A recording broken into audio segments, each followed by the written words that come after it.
Broadcasting live from the Business RadioX studio, it's time for the GNFCC 400 Insider. Connect, build, and grow with the Greater North Fulton Chamber of Commerce. Good morning, everybody. Thank you for joining us this morning. Welcome to the WellStar Chamber Luncheon, our very first virtual lunch. Kind of a dirty trick to invite you to lunch, tell you to bring your own sandwich, your own table. I would just encourage you to tip heavily. Thank you. I'm Alan Najar, and it's my pleasure to serve as this year's chairman of the board for your Greater North Fulton Chamber of Commerce. We appreciate you joining us on the Zoom call this morning, and here are a few housekeeping guidelines for today. First, everybody has been muted upon your entry to the call, so please keep your microphone on mute so we can avoid any background noise. Secondly, questions have been submitted in advance for Dr. Looney, and we will address those questions at the end of the presentation and get in as many as time will allow. But before we introduce our distinguished keynote speaker, I would like to thank our luncheon series naming sponsor, WellStar Health Systems, one of Georgia's largest and most integrated health systems with a hospital, a new health park, and medical offices all across North Fulton. They are an excellent chamber member and have been a supporter of this chamber for many years. John Paul Kroom is the president of WellStar North Fulton, which is a 202-bed hospital located in Roswell. WellStar North Fulton is one of Georgia's only level 2 trauma centers and delivers services including cardiovascular, women's health services, pain and spine, wound care and hyperbarics, and inpatient rehabilitation. North Fulton is a primary stroke center and also an accredited chest pain center. So John Paul, thank you for sponsoring today's luncheon. And in addition to Roll Tide Roll, give us a few words about WellStar. Yeah, and hopefully we'll see some football in the fall. That's the most important thing. Thank you, Alan. We thank you for the opportunity to sponsor this virtual luncheon. I'm thinking right now that I should have brought a sandwich because my server is not going to get a big tip right now. I think one of the big questions is, what's going on with COVID-19 in our area? I think one of the things I would like to tell everybody is that WellStar and all of the hospitals and physicians up here continue to care for all patients, and we've, compared to the rest of the state, have done very well with COVID-19. While we had the largest number of patients in late March and early April, that number has continued to decline. Where we have very few patients that are remaining in house at this point, and we are discharging about as many as we are admitting each day, which is a really good sign for the North Fulton area. I think that our communities and our businesses did a great job of social distancing. I think people did a great job of wearing masks and washing their hands, which are the two most important things. But I think it's important to also point out that we are seeing a lot of patients at this time that have put off healthcare. And while that was appreciated early, I think the message from all healthcare providers is that if you've been putting off healthcare, now is the time to go and check in with your physician or your hospital, wherever that is, and make sure that you're being taken care of, especially if you have chronic conditions or have issues such as heart disease or heart failure. It's really important to get checked out because there are many other disease states out there besides just COVID-19. So with that, I just want to thank everybody for reaching out during this time. I know it's been very challenging for everybody, all businesses, including hospitals and physician practices. We really do appreciate the support and the family that we received from each of you, and thank you very much for that, both for the things that you sent the hospital, but also the warm greetings and messages and thoughts that we received throughout this time. But we look forward to moving forward to the next chapter. So please get out and see your doctor. and we look forward to seeing you next month. Thank you, Alan. Good.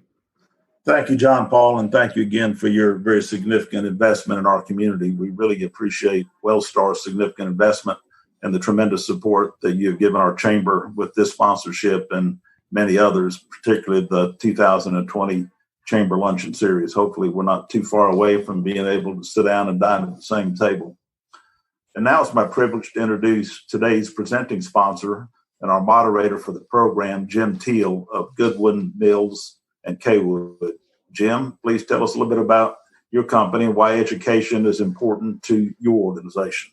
Jim Teal. Sure. Hey, thank you. We're so glad to be part of this. You know, this has become a tradition for us to be part of the May session, which is always focused on education, and we're so honored and we appreciate the support of the North Fulton Chamber and all you do for our community. Goodwin, Mills and Kaywood is a roughly 500-person architecture and engineering firm throughout the Southeast. Here in Georgia, our headquarters office for Georgia is here in Atlanta, in Fulton County, in northern Sandy Springs, and we love being here. We focus on a myriad of things throughout the company, but K-12, the education component, is a huge part of our practice for numerous reasons. But I think probably most importantly, it's the opportunity to partner with the leaders, different K-12 organizations, and create spaces. You know, no one student is alike, and the opportunity to create a space that fosters education, because these students are the future of our community, and that's just a passion for us and something we enjoy doing, which is why the K-12 and education sector of our practice is really the majority of what we do. In addition to that, though, personally, living in Fulton and working in Fulton, just admire what the Fulton County school system is doing. I've had the opportunity to interact with them personally, but then also their creative ways of reaching students, like the partnership with JA and what's happening at some of the different schools and reaching some of these students. So we just thank everyone for what they're doing and allowing us to be a small part of it. But that's really enough about GMC, because today is about Dr. Looney and the Fulton County Schools. And Dr. Looney, thank you for being with us. I'm honored to introduce him. Dr. Looney, previous to being at Fulton County, was with Williamson County Schools in Tennessee, where in 2015, he was named the Superintendent of the Year for Tennessee Organization of School Superintendents. In addition to that, he's somebody that I've been fortunate to know for some time, as well as numerous folks in our firm, and just a wonderful person who genuinely cares about the teams he works with and the students that he serves. Dr. Looney, thank you again for being with us and for your commitment to North Fulton. And please, we'd love to turn over to you for some of your thoughts and comments on Fulton County Schools. And then after your thoughts, we'll ask some questions that have been submitted to us from participants today. Dr. Looney. Thank you, Jim. And I just want to say we do appreciate the productive relationship we have with Goodwin, Mills and Kaywood. Y'all are a great business partner and do some wonderful design work here in Fulton. And as you know, in some of the previous districts I had the opportunity to serve in. So it's kind of fortuitous that when I joined here, y'all were already present. I do want to just begin by thanking our school board for their leadership. The board, over the course of the last several years, has done a remarkable job in preparing and putting us in a position to be able to respond to any type of crisis, including COVID-19. And at this point in time, I understand we have 3 school board members on. And so I just want to thank them for their presence and recognize them. I believe Board President Burnap is on. Mrs. Katie Reeves, and then also Board Member Gail Dean is on. So thank you for your presence today. I will just say I have been pleasantly surprised and honored to work with these ladies, all 7 board members. They're focused. They have a good plan in place, and my job is to enact their plan and to try to keep the car in the middle of the road. And I think in my first year of tenure, we've been able to do that for the most part. Obviously, we've had a couple of surprises along the way, COVID-19 being the largest one. As you know, Fulton County Schools was the first school district in the state to have to deal with COVID-19 when we had 2 employees in 2 separate schools test positive. And at the time, everybody was still very anxious and didn't really understand what the implications were. So we very quickly, with the board support, made a decision to close school in order to assess where we are and to collect additional information. And then within 2 days of that, the rest of the state ended up closing down, and the rest is history. I will say that because of our school board's leadership, we were in a position turn on remote learning rather quickly. It has not been a perfect process because remote learning looks very differently than traditional face-to-face instruction. But we were able to turn that on for a little bit more than 93,000 students with great success and lots of lessons learned over the course of the last couple of months.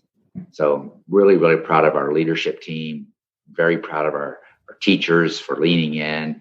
And I will say this, I have been so impressed with our students and their families for adapting to this crisis. Not only have they continued to have to try to find how to work from home, but they also have become teachers in the process. And as I have talked to them, I have heard one resounding common theme, and that is teachers don't make enough money. And so I would agree with that. But as you know, this is not the time to be talking about pay raises for anybody. We Fulton County Schools, just like everybody else, has been impacted negatively by the economics of this crisis. And we're looking forward to, as quickly and as safely as possible, returning back to some semblance of normality as we move from this three-phased process of recovery, and that is closing down the school year and managing the current crisis. I will say we have 30 employees/students that have tested positive in Fulton County Schools. That's up 3 from the previous week. And so we too have been impacted on a personal level. We haven't had any employees pass away at this point in time, but we have had immediate family members of numerous employees here pass. So we are grieving with the rest of the country and certainly our community as we navigate this. So we're winding down and managing the crisis because the school year has ended now. We have 2 virtual graduations left to do, one tonight and one tomorrow. And then we will quickly transition to summer, where we have rather quickly stood up one of the largest summer training programs that we've had in this district's history, and that we're going to have a summer session 1 that begins on June the 7th and lasts through July 15th. And then we'll have another one that runs the month of July all the way to the end of the month for the purpose of doing a couple things. 1, helping students make up some lost learning opportunities, and then 2, to help those students that haven't had the opportunity to make up some of the poor grades they had first semester or even going into the COVID crisis. And so we have a number of students registered. The summer 1 session is going to be remote learning much in the same way that we've been doing for the past couple of months. Our intention at this point in time is to offer a blended version of summer school 2, where students and teachers at different periods of the day and time come in staggered schedules. And then finally, we are looking at how we reopen in the fall. I do want to just say this up front. We have every intention of starting the school year as scheduled according to our calendar. The real question at hand is, what does school look like in the fall? And the reality of it is we don't know yet. There are too many uncertainties. We are aware of the fact that the CDC has issued some guidance to school districts about how to go about the process of reopening. Our experience has been that the CDC guidance has a tendency to change slightly over time. So we're not putting a lot of stock in the current guidance because we want to make sure that we have received the latest guidance before we make a final decision about what the fall looks like. We anticipate the timeline for making that decision to be the first part of July. We think by then we will have gone through summer 1. Social distancing standards will have been relaxed long enough for us to track and monitor what the data looks like. And then the board will be in a position to make a more informed decision. So we're planning 3 different strategies for the opening of school. Strategy number 1, or scenario number 1, is a return to traditional school with the lessons that we've learned through COVID to be a more effective and better school district. But the main part about scenario 1 is that students would return to a traditional school day with traditional instruction. And we can unpack some of the changes that we're going to embed in that traditional school model because of the lessons that we've learned. But that's the big thing to remember. Scenario number 2 would be if for some reason we got guidance from the feds, the state government, or even because of local data here, we had a need to continue remote learning. We're calling it Remote Learning 2.0, the new and improved version of what we're doing now. We'll be prepared to do that to begin the school year if that is needed. We're hopeful that it's not needed, but we also recognize that there's a possibility of that. I will say that one of the things that we've been working on as a school district is rethinking whether it has to be all schools doing the same thing or whether we should be managing flare-ups of COVID-19 in specific school communities and allow the rest of our school community to continue traditional instruction. And then finally, and I suppose most complex, is the possibility or the notion of we continue to have to meet social distancing standards of some sort, and it's still not safe for all students to return to school at the same time. We are preparing a blended version or a hybrid version of schooling, and in that some students would come on specific days of the week. We've been talking about a 3-2 rotation, whereas if you think about the traditional school week, it's 5 days. If you stretch that to a 10-day model, then you divided the students into two separate groups, Group A and B. Then Group A would come in week 1, Monday, Wednesday, Friday, and then in week 2, go Tuesday and Thursday. And then Group B, in week 1, would go Tuesday, Thursday. And then the second week, they would go Monday, Wednesday, and Friday, so that all students in our school district would at least go 5 out of every 10 days of instruction, with the exception being those students that have special needs that need additional instruction. We would build in more instructional days for them. We're going to be presenting the board with the details of all 3 of those scenarios at their June 9th meeting. We have already presented scenario 1, which is essentially what we have done in the past with some improvements and some modifications. And the team is continuing to work on scenario number 2 and scenario number 3. And once again, we'll be presenting that to the board at the June 9th meeting in anticipation of a final decision about what school looks like here in Fulton County in the beginning portion of July, perhaps even before the July 4th weekend. If not, then certainly immediately thereafter. So a lot of things happening in Fulton County Schools. We're steeped in the planning process. And I will say all of that in light of the fact that we do have an economic downturn that the school district is having to deal with as well. As you know, it's public information now. The governor's office and the legislature has indicated that we need to be prepared for a 14% reduction in revenues. And as you might suspect, many of our costs in school districts are fixed and not variable. And so unless we're going to lay off a mass amount of teachers, we don't anticipate a significant reduction in our expenses. We're just going to have to rethink how we do some things and tighten our belt in some ways. The good news is this, and I'm being very sincere when I say this, our school board, ever since the 2009 downturn of the recession, has required that we prepare for a day such as this. And so we are in a financially sound position and anticipate being able to weather this storm over the next 12 months. Obviously, if the economy takes some time to rebound, then we have to think about things differently. But we don't anticipate being in a position where we have to furlough or lay off large numbers of people. There might be some 1s and 2s as we tighten our belt, but for the most part, we're in a good financial position and expect to be able to weather this financial downturn in the near future.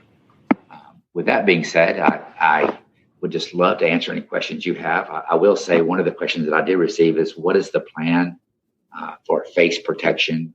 Will students and employees be required to wear face protection? The answer is, we will follow the CDC's guidance.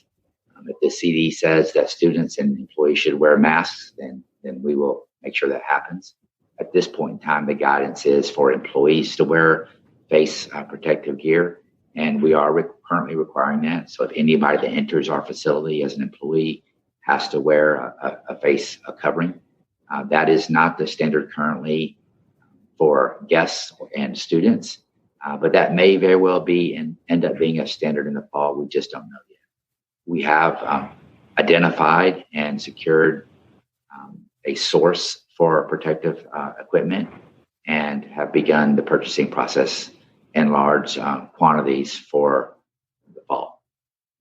Jim? Wonderful. Well, hey, you touched on a lot of things that the members and attendees had submitted relative to their questions, but just a couple of things maybe to dig in a little bit deeper. And one is related to the reopening. I know you said you're going to make that decision in early July, and you've got several options. One person asked, have you thought about delaying the start maybe till after Labor Day? Yes, we've had that conversation as a staff.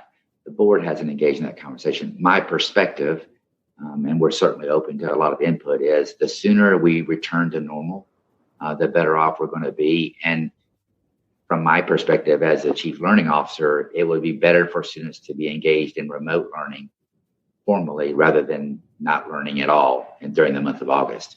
We recognize that while we've done on the whole a good job with our students, the fact of the matter is there is no replacement for traditional classroom instruction with teachers.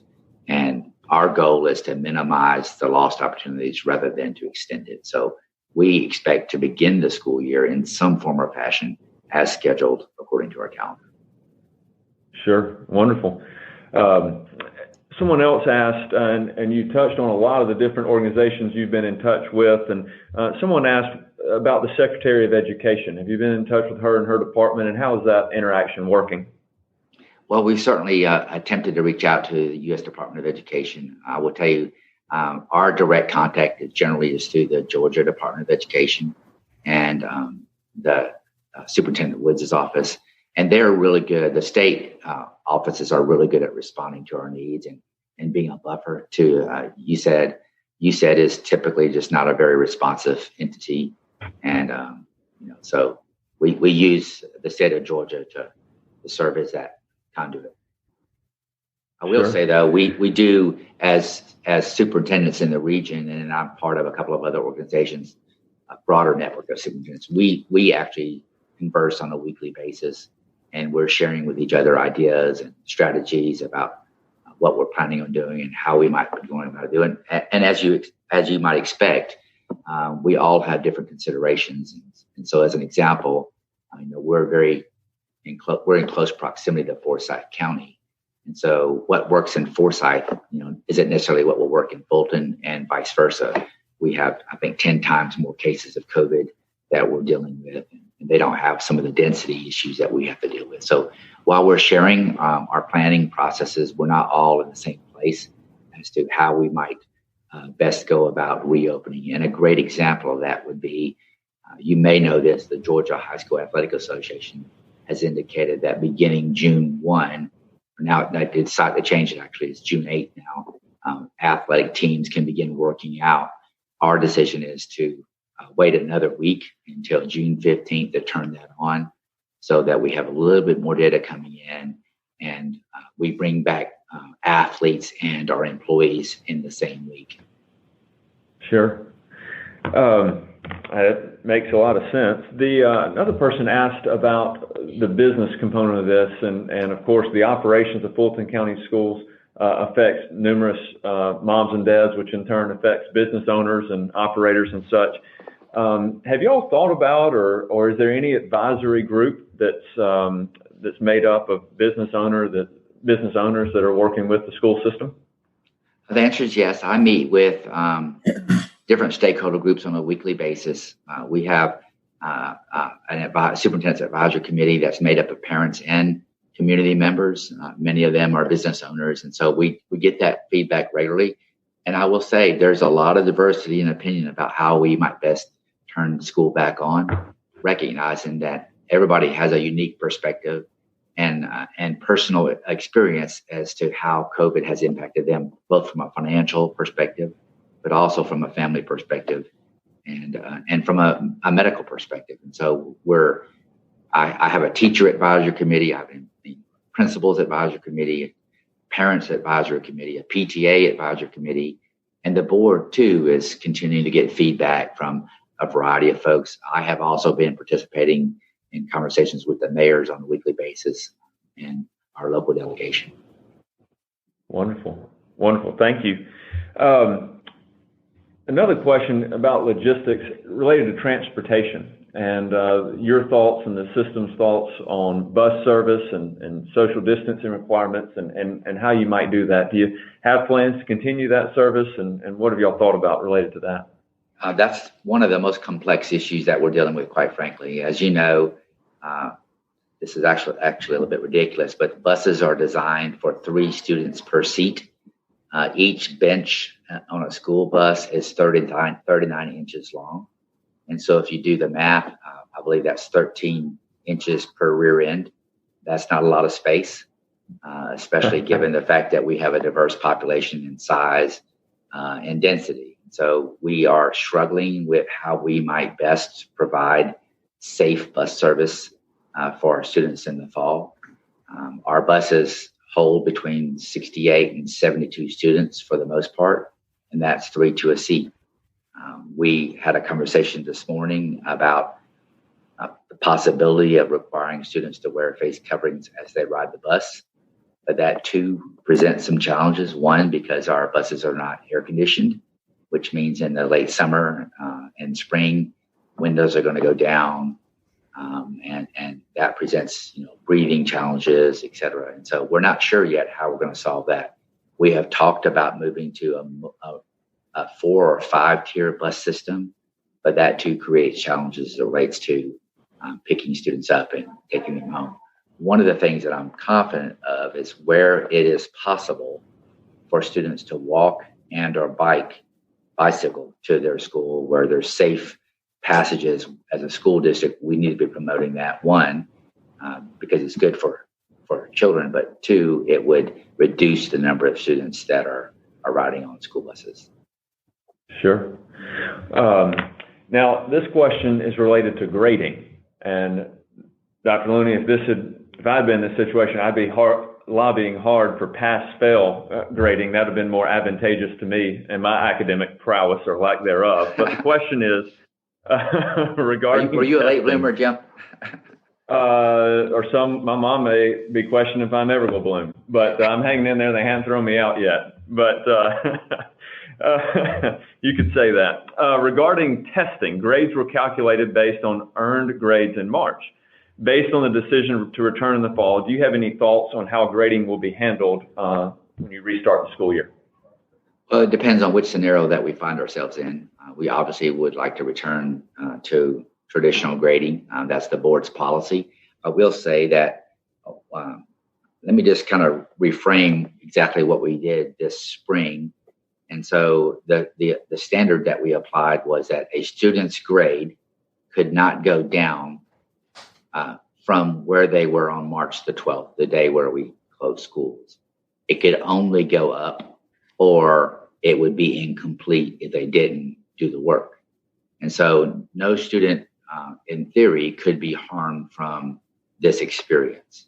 And we had multiple students whose grade, hundreds of students, thousands of students, frankly, whose grades went up as a result of COVID because they had the opportunity to improve their grade from where they were.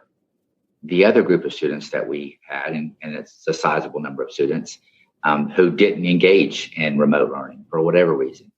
There was a lack of supervision. There was not enough accountability.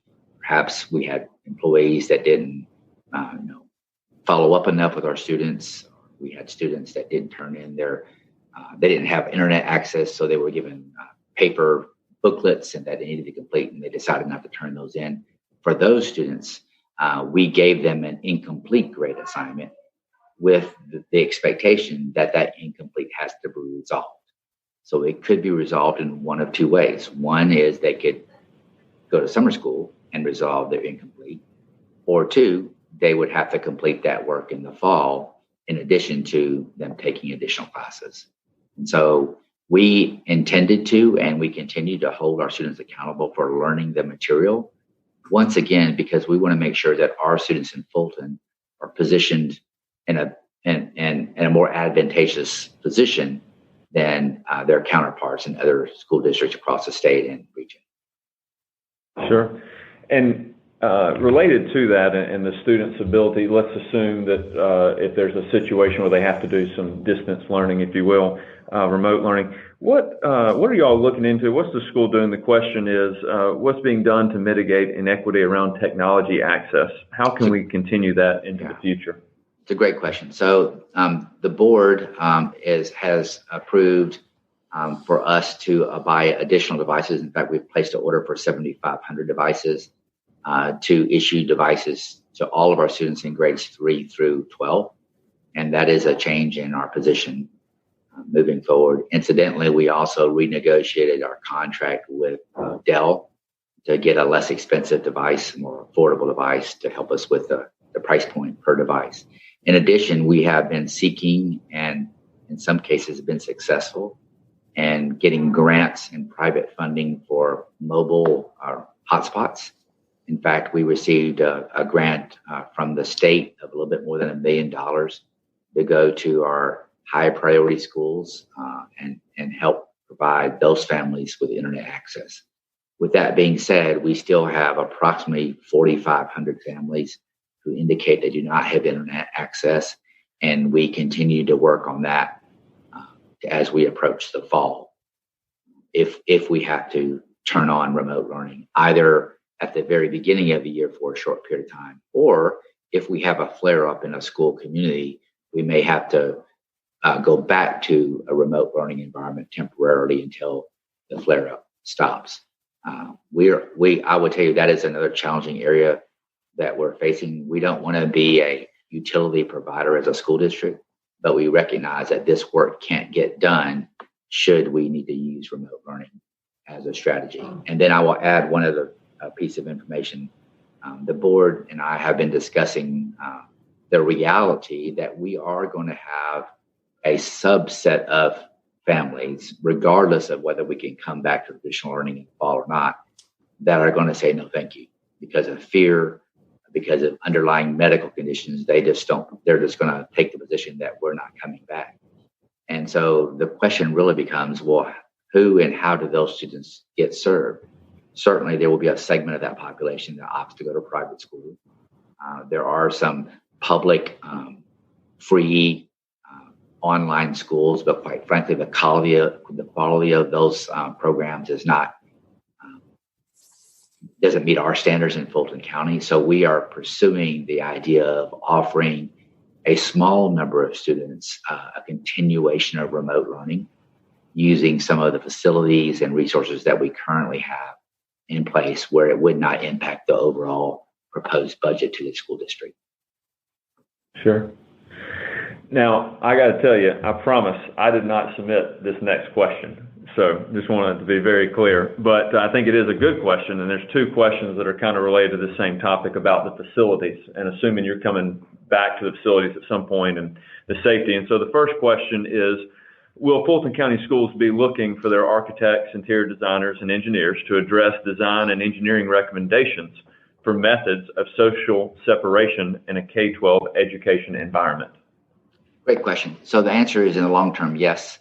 We believe that this experience is going to require us to rethink some of the ways that we do business moving forward, even when the COVID crisis subsides. In the short term, as you know, we have limited resources, and so we're going to do everything that we can with people power and management first, and then more slowly and deliberately look at what kinds of changes long term we should be thinking about as relates to our facilities. And I'll give you some of the examples that I've been using with our school leaders. It is a mainstay in schools across America where every Friday afternoon, the school assembles all their students into the gym and has a pep rally before the Friday night football game. And that builds camaraderie and school spirit, and it's good for culture.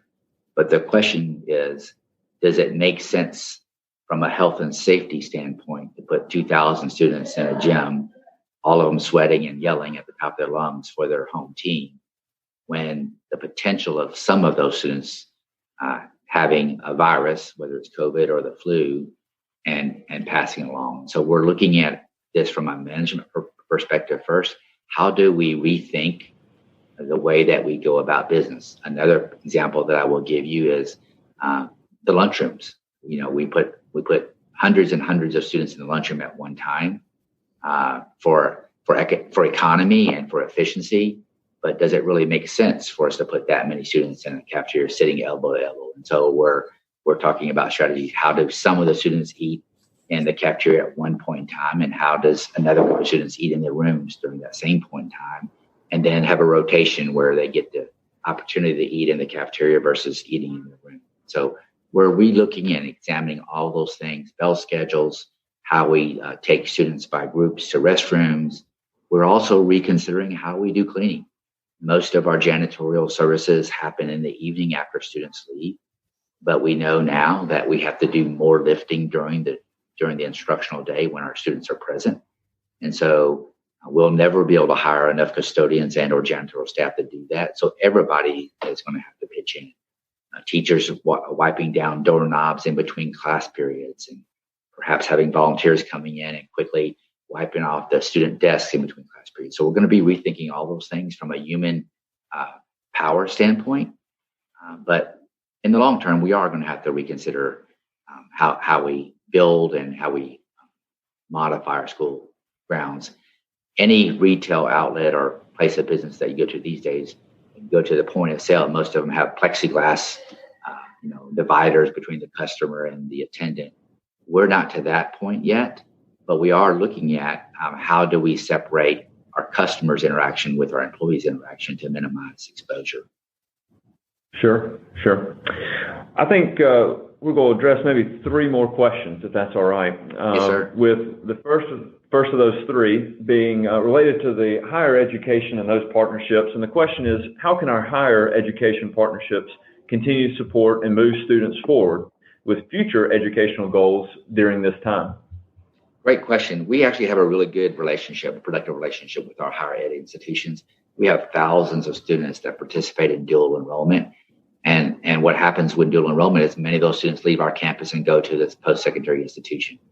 I think the challenge for them is, are they as nimble as the district has been in being able to turn on remote learning for college-aged or college-going students, whether they're still in high school and college at the same time or not? And so, I don't know the answer to that question, but we will continue to have students enrolled in dual enrollment programs where they're leaving our campuses and going to post-secondary institutions.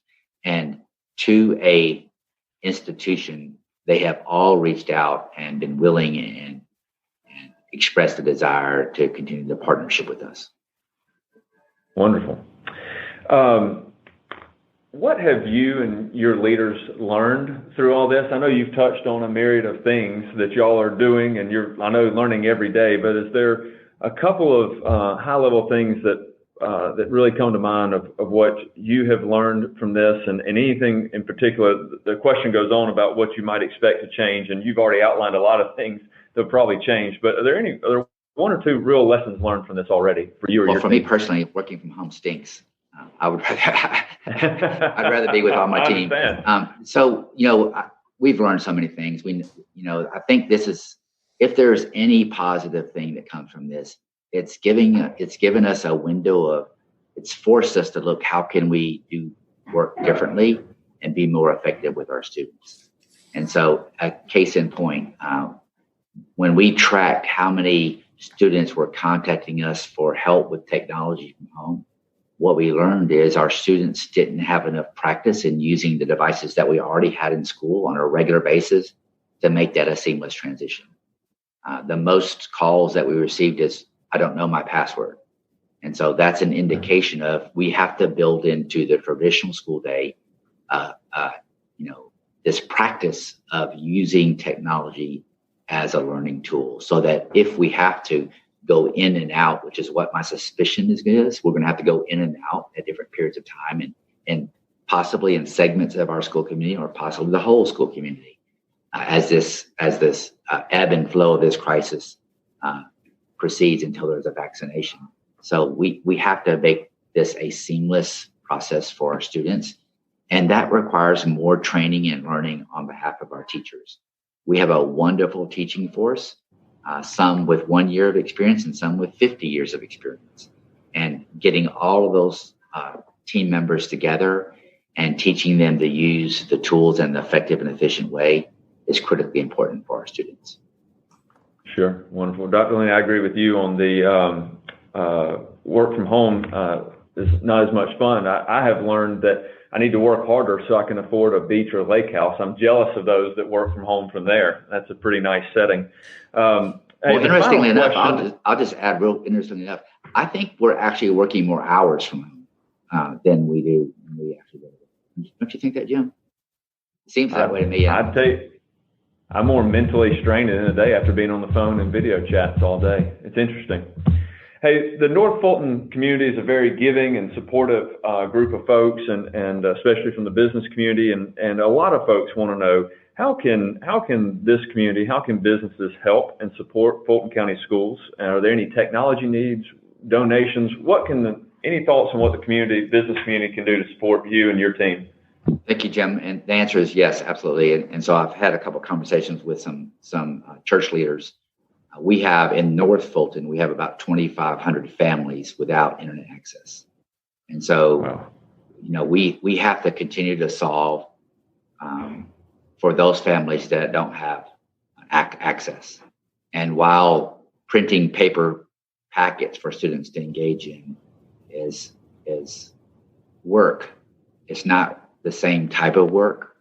It's not the same quality work that we can give from remote learning. So whether it's sponsoring 10 families, for wireless access for a school year or first semester or 100, or whether our corporate partners want to lean in and provide that kind of access, the district has solved for the hardware, the computers. We're going to furnish those to our families, but we're not in a position to do that and to provide hotspots for our families. And I was stunned when I found that number out. And so, yes, that's and in our high poverty schools, quite frankly, we can leverage some of the federal dollars that we receive for that purpose. Sure. But many of our schools in the northern part of our county don't qualify for those federal dollars. They don't have the flexibility to use other funding for it. Well, hey, I look forward to, I'm sure there'll be a lot of groups who are looking to help with that, and I'm sure we'll look into it. And any way we can support, we'll be honored too. Dr. Looney, thank you, as always. Thank you for your transparency, your honesty, and your leadership. I know I personally gained a lot from today, and I'm sure others on this did, and your time is very valuable, and we appreciate you giving that time and all you're doing for the students and the district. With that, Callie, I'll turn it over to you. Thank you, Jim. You did a great job today. I appreciate it so much. I want to echo your sentiments, thanking Dr. Looney for his time today. I know, as you mentioned, we have 3 school board members on, and I want to thank them for their time and all they've been doing. We are definitely in an ever-changing environment, and so we appreciate you updating the business community on what's going on as well. I also want to thank our sponsors. Thank you to John Paul and WellStar Health Systems for continuing their Chamber Luncheon Series sponsorship, as well as Jim and all the good folks at Goodwin Mills and Kaywood. Jim Teal, you did a great job as moderator. Thank you for serving it in that way today. Thank you. Also want to thank John Ray, who is on. Our media sponsor today is John Ray and Business RadioX. So John, thank you for taking this to the next level and offering it for anybody who's interested. You can find it on our website, and we will send that out with the link for you after. We do have several great events coming up and continue to do those virtually. So please keep checking our chamber website at GNFCC.com. And as a personal point of privilege, I want to remind everyone that we have the Leadership North Fulton deadline coming up next Monday, June 1st. And we really want that to be a wonderful class. What a great time to learn leadership skills in the middle of all of this going on. There's no better time to learn how to lead in a crisis. So thank you all very much for joining us today. We hope you have a great week. Thank you.